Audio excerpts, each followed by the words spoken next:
অনশন এবং কমপ্লিট শাটডাউনের পর এবার জগন্নাথ বিশ্ববিদ্যালয়ের শিক্ষার্থীরা এই মুহূর্তে সচিবালয়ের সামনে বিক্ষোভ করছে এবং তারা তাদের দাবি দাওয়াগুলো জানাচ্ছেন এবং স্লোগান দিচ্ছেন। এই মুহূর্তে দেখছেন সেটি এবং দেখছেন কয়েকশো শিক্ষার্থী তারা ঠিক বিকালবেলা তারা এই সচিবালয়ের সামনে এসে জড়ো হয় এবং তারপরেই কিন্তু তারা তাদের যে বিক্ষোভ সেটি করছেন দেখছেন সরাসরি।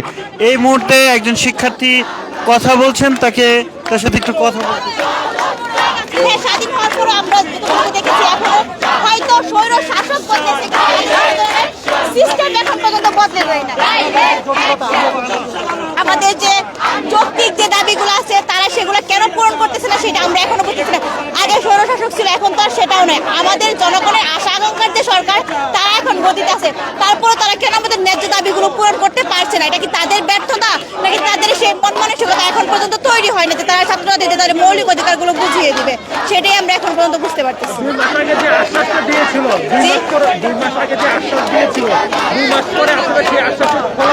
না, এখন পর্যন্ত আমরা সেই ধরনের কোনো ধরনের বাস্তব ফলাফল দেখতে পাই নাই, যার কারণে আমার যে জগন্নাথ বিশ্ববিদ্যালয়ের প্রায় 16 জন অনশনে বসে অসুস্থ হয়েছেন। এখন আমরা বাধ্য হয়ে ইউসিডি এই সচিবালয়ের সামনে এসেছি। এখন আমরা জানি না আসলে আমাদের কতক্ষণ পর্যন্ত এখানে অপেক্ষা করতে হবে আমাদের আশা আকাঙ্ক্ষার ফলাফল দেখতে পাওয়ার জন্য। আমরা সবাই গণ অনশনে এখানে যোগ দিয়েছি, যতক্ষণ না পর্যন্ত আমাদের দাবি মানা হবে ততক্ষণ পর্যন্ত আমাদের এই অনশন চলবে। আমাদের দাবি পূরণ হওয়ার পরেই আমরা এই রাজপথ চালবো। আগের মতো মূলা ঝোলানো 2 মাস সময় নেওয়া, 1 সপ্তাহ সময় নেওয়া, সেটা এখন আর আমরা মানছি না। আমাদের ফলাফল আমরা হাতে পাবো, তারপর আমরা এখান থেকে যাব। আমরা এখন পর্যন্ত অলরেডি 24 ঘন্টা পার হয়ে গেছে, 36 ঘন্টা পার হয়ে গেছে। গতকাল সকাল 8টায় আমরা অনশনে বসেছি, এখন বাজে দুপুর 5টা, তো 36 ঘন্টা তো হয়েই গেছে। আমাদের আশা পূরণ না হওয়া পর্যন্ত আমরা এখানেই থাকবো, সেটা রাত হোক দিন হোক। আমরা আমাদের আশা পূরণ হওয়ার পরে এই রাজপথ ছাড়বো। আমি সাদিয়া সুলতানা রেলি, জগন্নাথ বিশ্ববিদ্যালয় ভূমি ব্যবস্থাপনা ও আইন বিভাগ। দর্শক সরাসরি দেখছিলেন এই মুহূর্তে তাদের বিক্ষোভ এবং জগন্নাথ বিশ্ববিদ্যালয়ের শিক্ষার্থী যারা রয়েছেন তারা এই মুহূর্তে সচিবালয়ের ঠিক সামনে বসে বিক্ষোভ করছেন দেখছেন এবং তারা তাদের ক্যাম্পাসে অনশন করেছেন।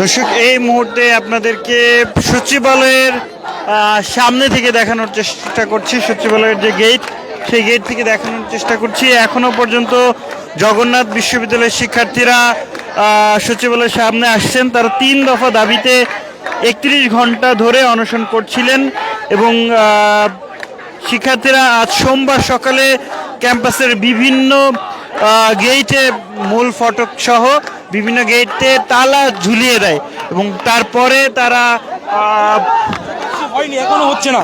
তাহলে আগের আওয়ামী সরকার এবং বর্তমান যে আমাদের সরকার, তার মধ্যে পার্থক্যটা আসলে কোথায়?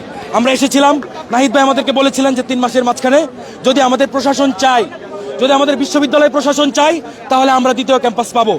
জগন্নাথের স্টুডেন্ট বাংলাদেশের মধ্যে সবচাইতে অসহায় স্টুডেন্ট। তাদের কিচ্ছু নেই, খাবার দাবারের জায়গা নেই, তাদের থাকার জায়গা নেই। আমার নেই, আমার 3 মাস পরে আমার বাসা ছেড়ে দিতে হবে, কই যাবো আমি জানি না। অথচ আজকে যদি আমার ক্যাম্পাস থাকতো, আজকে যদি আমার হল থাকতো, তাহলে এই দুর্ভোগ আমার পোহাতে হতো না।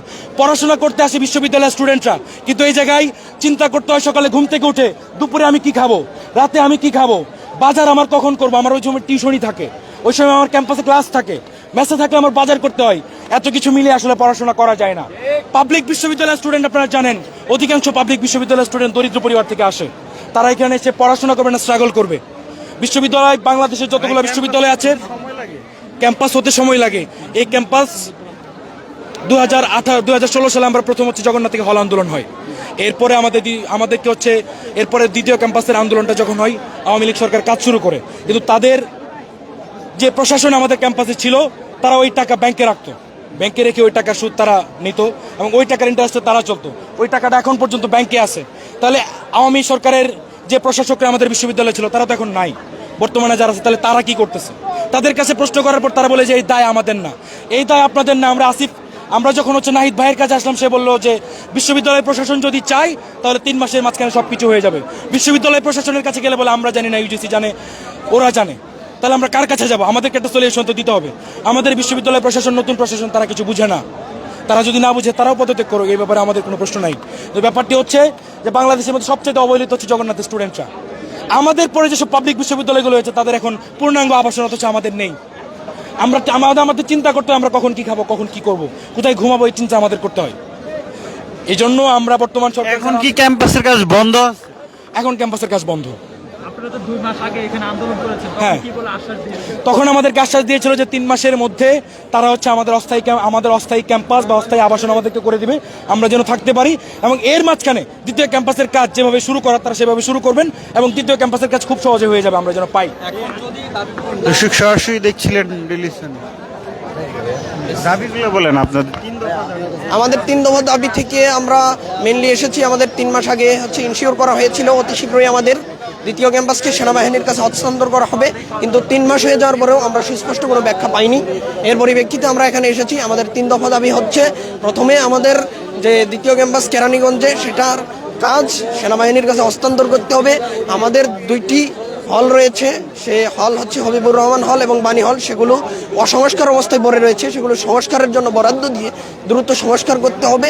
এবং আমাদের দাবি হচ্ছে যে শিক্ষার্থীগুলো আবাসন ব্যবস্থা পাবে না, তাদের 70%কে অতি শীঘ্রই একটা হচ্ছে আর্থিক সহায়তা দিতে হবে, যেন তারা এই ঢাকার পরিবেশে এতগুলো টাকা হচ্ছে বাইন্ডিং করা সহজ হচ্ছে না, তাদের কাছ থেকে অনেক কষ্ট করতে হয়, এটা যদি ইনশিওর করে। তো এই দাবি 3টা নিয়েই আমরা এসেছি এখানে। আপনারা তো ক্যাম্পাসে অনশন করেছেন, কমপ্লিট শাটডাউন করেছেন, কিন্তু সচিবালয়ে কেন এই মুহূর্তে বিকেলের দিকে কেন? আপনারা বাংলাদেশের সাধারণ সচেতন মানুষ, বর্তমানে সব খবরাখবর রাখেন। তো জগন্নাথ বিশ্ববিদ্যালয়ের ক্ষেত্রে আপনারা দেখতে চান যে 2 দিন আগে ধরে আমাদের এই বিষয়টা হয়ে যাচ্ছে যে 2 দিন ধরে আমরা অনশন করছি, আমাদের অনেকেই হাসপাতালে চলে গেছে। তারপরেও যেহেতু 3 মাস আগে তারা ইনশিওর করেছে যে আমাদের একটা দ্বিতীয় ক্যাম্পাসের সেনাবাহিনীর কাছে কাজ হস্তান্তর করা হবে, কিন্তু 2 দিন অনশন করার পরেও যখন আমরা কার্যকরী কোনো স্টেটমেন্ট সচিবালয় থেকে, শিক্ষা মন্ত্রণালয় থেকে দেখতে পাচ্ছি না, যখন আমাদের ভাইয়েরা মারার জন্য মৃত্যুর সাথে পাঞ্জা লড়ছে অনশন করতে করতে, আমাদের যখন দেয়ালে পিঠ থেকে গেছে, তখনই কিন্তু আমরা হচ্ছে সচিবালয়ের মুখে লং মার্চ করেছি। এর আগে কিন্তু আমরা ক্যাম্পাসেই ছিলাম, শান্তিপূর্ণভাবে ছিলাম। এখন তো কথা বলার সুযোগ নাই, অফিস টাইম শেষ না, তো এখন কেন?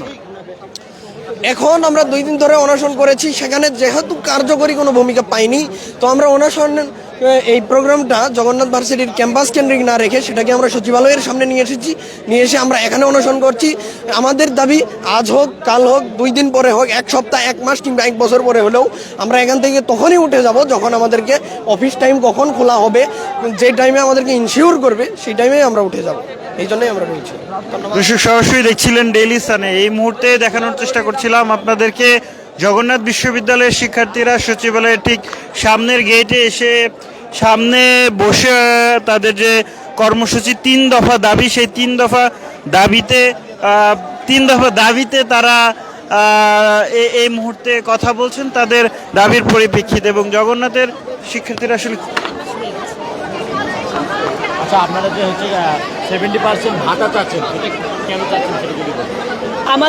যেহেতু আমাদেরকে দেয় নাই, মানে আমাদের এখানে প্রথমত অনেক মানে নিম্ন শ্রেণীর যারা মানে নিম্নবিত্ত শ্রেণীর অনেক শিক্ষার্থীরা কিন্তু আছে। অন্যান্য বিশ্ববিদ্যালয়ের তুলনায় জগন্নাথের সেমিস্টার ফি কিন্তু অনেক বেশি। আমরা একটা সেমিস্টারে প্রায় 4,000, 3,500-এর উপরে টাকা দিয়ে থাকি। এটা অন্যান্য বিশ্ববিদ্যালয় থেকে বেশি। এখন যেই ছেলে মেয়েটার বাসা থেকে টাকা প্রোভাইড করতে পারে না, সে পুরান ঢাকায় প্রথমত আলাদা বাসা টাসা নিয়ে থাকতে হচ্ছে, তার খাবার খরচ, তারপরে তার আবার এই সেমিস্টার ফিগুলো, এগুলো তো অনেক অনেক বেশি হয়ে যায়, লোড হয়ে যায় এদের উপর। সো এদেরকে অবশ্যই একটা মানে করার জন্য, সাপোর্টের জন্য।